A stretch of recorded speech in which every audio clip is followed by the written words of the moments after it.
53-year-old Petrus Mayunda did stints as an inmate at the Windhoek Correctional Facility from 2017. His offence was dealing in drugs, but he was released later. Reintegration into society, however, can feel like an impossible task due to community judgment, and Mayunda faced the same when he was eventually released into the society. Mayunda found the going tough and he re-offended. The former offender was known by his nickname General, and he narrated that at the time he was incarcerated, gangsterism was rife behind bars. He ended up being recruited into the notorious numbers gangs that originated in South Africa. Prison, as what it was previously called, was not posh as it is today, he adds. Now today, the TVs. They watch TVs, they what. Access to Some of them are just say, I buy a Disney hotel for Stanji, because they think have really changed. That time you will feel that is prison. He says he attended programs and training courses in the correctional facility to boost his chances of early release. Upon his last release 5 years ago, he felt the pinch of society's hard and uncomfortable stare.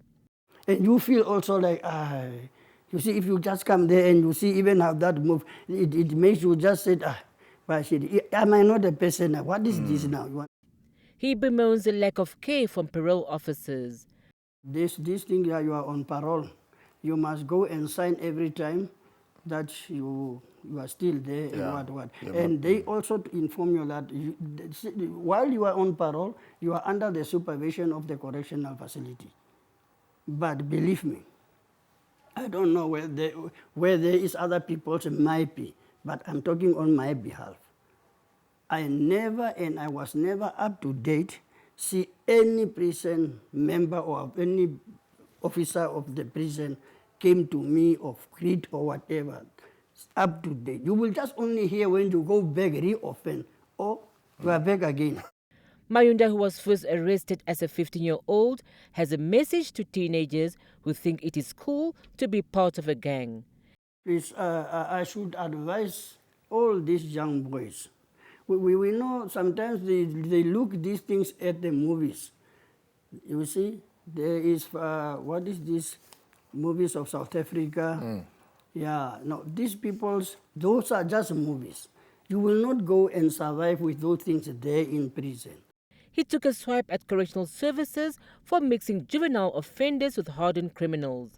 Prison authorities must maybe have a unit where juveniles, if they've been convicted and sentenced at court, they go straight there. Whether to go and attend to go and learn other things, productive things that can keep them really busy. Applying for a job is another impediment for a convicted person. Mayunda, who lives with his partner of 17 years, has 5 children, with the youngest being 6 months old. All he asks of society is to be accepted.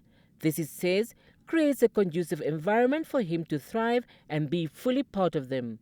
He also pleads with government to assist former offenders with setting up small businesses, specifically targeting former inmates.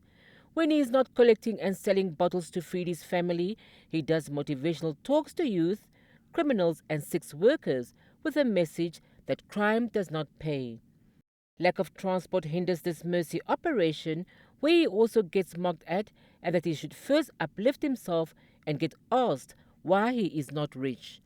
But this, he says, makes his will stronger to not re-offend, as he no longer wants to be a resident of the infamous Windhoek Correctional Facility. Lahia Tutale, NBC News, Windhoek.